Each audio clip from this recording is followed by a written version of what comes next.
Monsieur Eric Ledroux, merci de nous faire la gentillesse de nous recevoir sur votre stand Interflora au salon des solutions pour les fleuristes.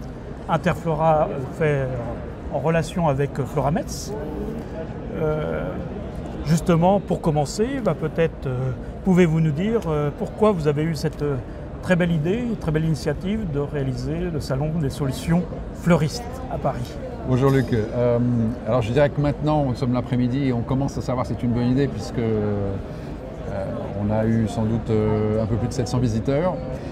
C'est une idée qui est née d'une discussion informelle avec Florametz en se disant nous, la marque Interflora, on essaye depuis 1 an et demi d'apporter des nouveaux services pour accompagner les fleuristes dont on sait que le quotidien est très difficile et qui sont confrontés à plein de challenges, plein d'enjeux. Et donc comment est-ce qu'on pourrait présenter un peu l'ensemble de ces services et ces solutions, et je vais revenir un peu sur les deux familles, autour d'un moment qui soit convivial. Voilà. Donc ça c'est la genèse. Ce salon il se tient donc, au Bourget au moment de Maison Objet, donc on espère que c'est plus facile pour les gens de venir ou de justifier le déplacement. Et puis donc le salon il a vocation à présenter l'ensemble des partenaires d'Interflora, non pas partenaires de la marque Interflora, mais des services que nous mettons à disposition des fleuristes indépendants. Alors dans ces services, il y a des sujets autour des achats des fleurs, donc le partenariat que nous avons monté avec Florametz en particulier, sous la marque Solutions Fleuristes. Le partenariat avec les accessoiristes et en particulier Renault, qui fait partie du groupe. Et puis les partenaires d'une gamme de services très très variés. Nous avons Peugeot ici, qui est un bon exemple. Tous les interfleuristes, nos collègues fleuristes Interflora ont des conditions très très avantageuses chez Peugeot, qui a travaillé avec nous depuis 3 ans pour créer ce partenariat. Donc, voilà, donc, le salon, c'est l'occasion de rencontrer les différents partenaires qui bénéficient au réseau. Et puis, il y a le côté convivial. Et donc, il y a des battles entre meilleurs ouvriers de France et autres exercices du genre. Et puis, un déjeuner qui a rassemblé effectivement plusieurs centaines de personnes. Donc, aujourd'hui, vous avez le sourire. Interflora, alors cette année 2019, comment elle s'est passée?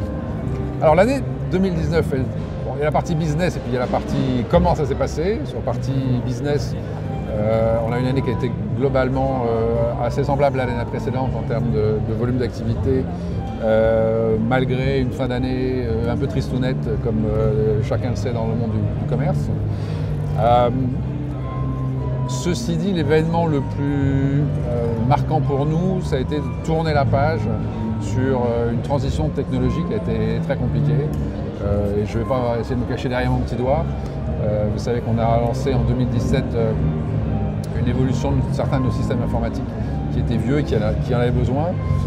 Comme je dis parfois un peu en rigolant, heureusement c'est le genre de choses qu'on fait que tous les 30 ans dans une entreprise. Mais ça a été très chaotique. Ça a été très chaotique bien sûr pour nos équipes, mais surtout parce que ça c'était pas prévu, pour les fleuristes et pour les clients. Je ne peux que remercier tous les fleuristes Interflora qui sont aujourd'hui dans le réseau et qui ont vécu des choses difficiles. La bonne nouvelle, c'est que globalement, cette transition elle est terminée. Que nous avons aujourd'hui des outils qui sont très utilisés et très évolutifs. Alors, très utilisés, ça veut dire que d'abord, l'ensemble des outils ont été remplacés par un espace unique que nous appelons Mon Magasin, dans lequel le fleuriste va retrouver ses exécutions, ses transmissions, ses statistiques, ses notes de qualité, etc. Donc ça, c'est devenu l'outil unique d'interaction avec la marque.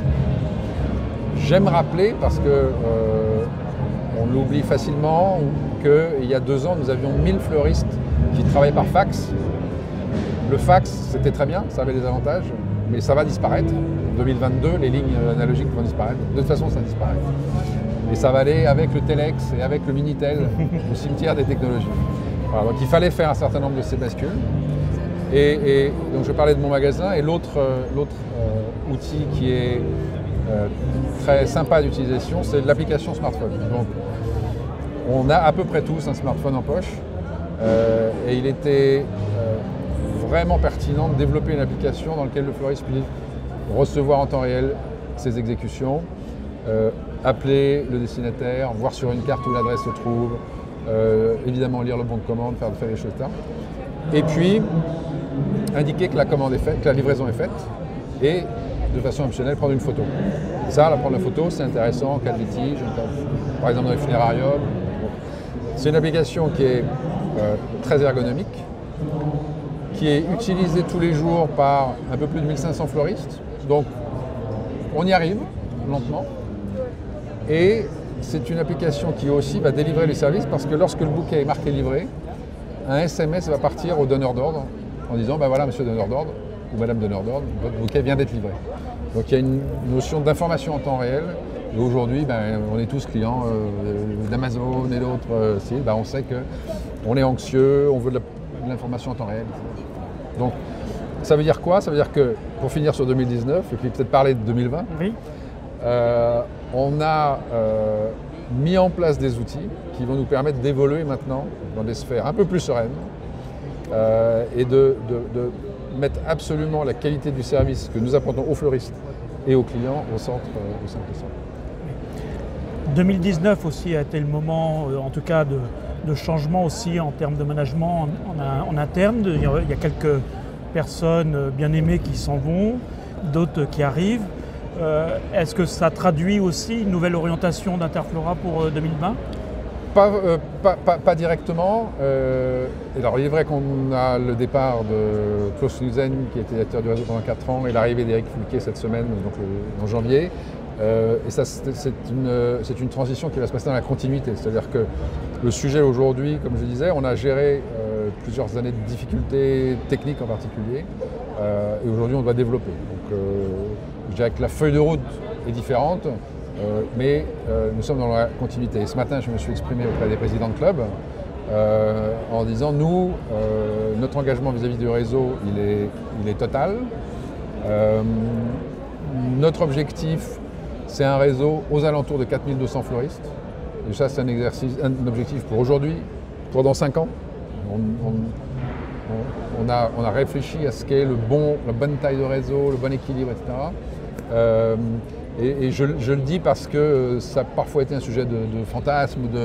Voilà, donc, pour moi, les choses doivent être dites et sont.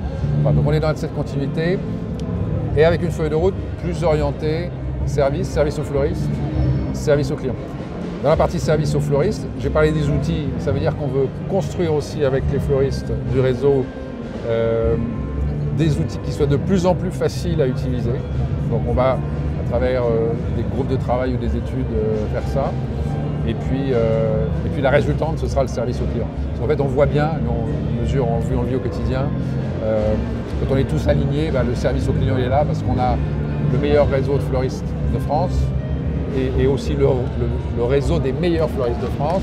Ce sont deux choses différentes avec les mêmes mots et tout ça doit déboucher sur le service aux clients. On arrive à la fin de cet entretien, on est en période de vœux. Si vous aviez un vœu pour les fleuristes cette année, ce serait quel vœu vous souhaiteriez lancer? Écoutez, je pense que d'une façon générale, le fleuriste il a besoin d'activité. Beaucoup de nos collègues sont dans des villes ou des contextes sociaux qui ont été perturbés récemment. Et je pense que si on pouvait tous travailler dans la sérénité, ce serait extrêmement agréable. Après, je pense que le végétal est aujourd'hui au cœur de tout. Mais que les fleuristes et Interflora n'en profitent pas assez. Quand je dis le végétal est au cœur de tout, on voit se développer dans les villes, dans les commerces, dans les appartements, une quantité de végétal impressionnante. Et nous devons essayer de co-construire des programmes et des solutions pour que les fleuristes prennent leur part de ce gâteau-là. Voilà. Donc, sérénité et un peu de business. Eh ben, on peut vous formuler aussi le vœu que vous puissiez réaliser tous ces objectifs avec l'ensemble des fleuristes Interflora. On va faire ça. Merci Eric Ledroux. Merci Luc. Et bon salon.